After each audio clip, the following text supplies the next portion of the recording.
आप देख रहे हैं डायन हॉरर स्टोरीज़। तो चलिए आज की कहानी में आगे बढ़ते हैं।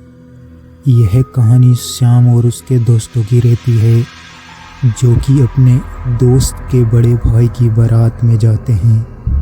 और बारात में उनके साथ जो होता है वो बहुत ही खौफनाक होता है। तो चलिए कहानी को स्टार्ट करते हैं। एक बार की बात है, श्याम नाम का एक लड़का था। वह जनकपुर नाम के एक गांव में रहता था। वह अपने दोस्त के भाई की शादी में जाने वाला था। उसके दोस्त ने उसे कहा था कि बारात में ज़रूर आना पड़ेगा। वह बारात में जाने के लिए अपने दोस्तों के घर जाने लगा और सभी दोस्त इकट्ठे होकर बारात के लिए रवाना हो गए। बारात में 5 कार जा रही थी। श्याम भी उन्हीं कारों में से एक कार में अपने दोस्तों के साथ था। उन लोगों की कार में बहुत सारी शराब की बोतलें रखी हुई थी।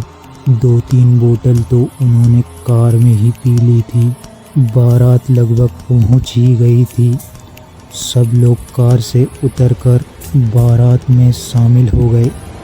डीजे बजना स्टार्ट हो गया था और दूल्हा घोड़ी पर बैठ गया था। तभी पटाखे भी चलने लगे। फिर बारात आगे बढ़ने लगी। बारात काफ़ी धूमधाम से लग रही थी। श्याम और उसके दोस्त भी काफ़ी ज़ोरों शोरों से नाच रहे थे। उन लोगों ने काफ़ी ज़्यादा शराब पी ली थी। 9:30 बज रहे थे। अभी तक दुल्हन का गांव बहुत दूर था। उन लोगों ने काफ़ी दूर से बारात लगाई थी।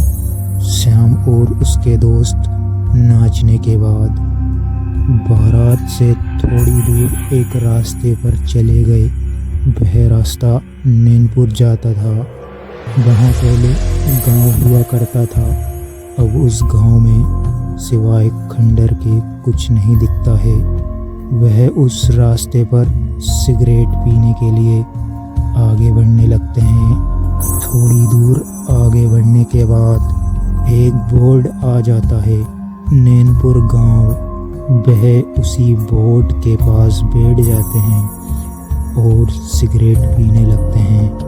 फिर उन्हें किसी के चलने की आवाज़ आती है, जैसे कि कोई उनके नज़दीक आ रहा हो। थोड़ी देर में नैनपुर गांव के बोर्ड पर खून आने लगता है। वह सभी देखकर हैरान हो जाते हैं। उन्होंने बहुत ज़्यादा शराब पी रखी थी, इसलिए उन्हें जरा सा भी डर नहीं लग रहा था। देखते ही देखते वह बोर्ड पूरी तरह से खून से ढक जाता है। इसके बाद जो हुआ उसे देखकर उनके पैरों तले ज़मीन खसक गई। उसी बोर्ड में से एक लड़की निकलती है, जिसके पैर उल्टे होते हैं। वह उन लोगों के सामने आ जाती है और उन लोगों को डराने लगती है। लेकिन शराब ज़्यादा हो जाने के कारण वह उस भूतनी से डर नहीं रहे थे। वह चुड़ैल हवा में उड़ने लगी और उन लोगों के गोल गोल चक्कर लगाने लगी। उसका उन लोगों पर कोई असर नहीं पड़ रहा था। वह बस उसे देखकर हंसे जा रहे थे। फिर वह लोग बारात में जाने लगे और फिर वह भूतनी चली जाती है। फिर वह लोग बारात में आ जाते हैं और वापस डांस करने लगते हैं। थोड़ी देर बाद बारात गांव में पहुंच जाती है। वह लोग वहां खाना खाते हैं और 2 बजे तक दूल्हे की गाड़ी को छोड़कर सभी गाड़ियां निकल जाती हैं और सब अपने अपने घर पहुंच जाते हैं।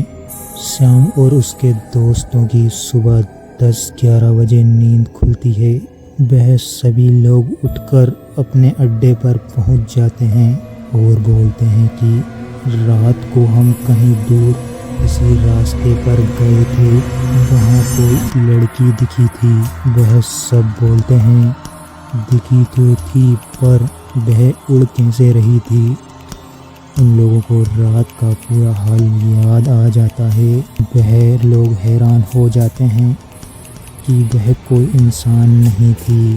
उन्हें ये भी याद आ जाता है कि उसके पैर उल्टे थे और उसका चेहरा काफ़ी भयानक था। सब बातें करने के बाद सब बहुत डर जाते हैं और अपने अपने घर चले जाते हैं और सोने की कोशिश करते हैं, पर उन्हें नींद नहीं आती है। वह बहुत डर जाते हैं और रात वाली बात को बार बार याद करने लगते हैं। वह लोग उसी बात को अपने माइंड में बिठा लेते हैं। उन लोगों को इसी डर से 5 दिन तक बुखार रहा। 5 दिन तक बुखार नहीं उतरा। इसके बाद वह ठीक हो जाते हैं और दूल्हे के घर किसी काम से जाते हैं और दूल्हे को सारा हाल सुनाते हैं। तभी दूल्हे के पापा यह बात सुन लेते हैं।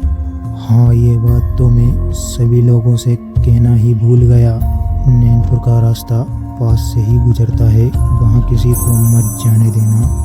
वह बोलते हैं कि दुल्हन के फादर ने उन्हें उस गांव के बारे में कुछ बताया था कि उस गांव में पहले एक भूतनी पता नहीं कहाँ से आ गई थी और नैनपुर गांव के सभी लोगों को गांव के बाहर लगे बोर्ड के पास बैठी हुई दिखती थी। उसके डर की वजह से काफ़ी सालों पहले ही वह लोग गांव खाली करके चले गए।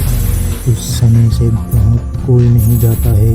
दुल्हन के फादर ने बताया था कि उस रास्ते के पास से बारात निकलेगी तो उस रास्ते पर आगे कोई मत जाना, क्योंकि वह भूतनी आज भी रहती है। वह उस नैनपुर गांव में निवास करती है। मैं तुम लोगों से कहना भूल गया था कि वहाँ मत जाना, और तुम लोगों ने वहाँ जाने की गलती की है। वो तो तुम शराब के नशे में थे, इसलिए तुम्हारा कुछ नहीं हुआ, नहीं तो उसे देखकर वहीं बेहोश हो जाते। फिर वह दूल्हे के घर से चले जाते हैं। वह लोग कभी बारात में नहीं जाएंगे, ऐसा उन लोगों ने ठान लिया था। वह बोर्ड काफ़ी डरावना था जिसमें वह भूतनी निवास करती थी। वह वहाँ उस गांव के बोर्ड में किसी जगह से रहने आई थी। वह भूतनी उस गांव की नहीं थी। उस भूतनी ने नैनपुर को खाली करवा दिया था।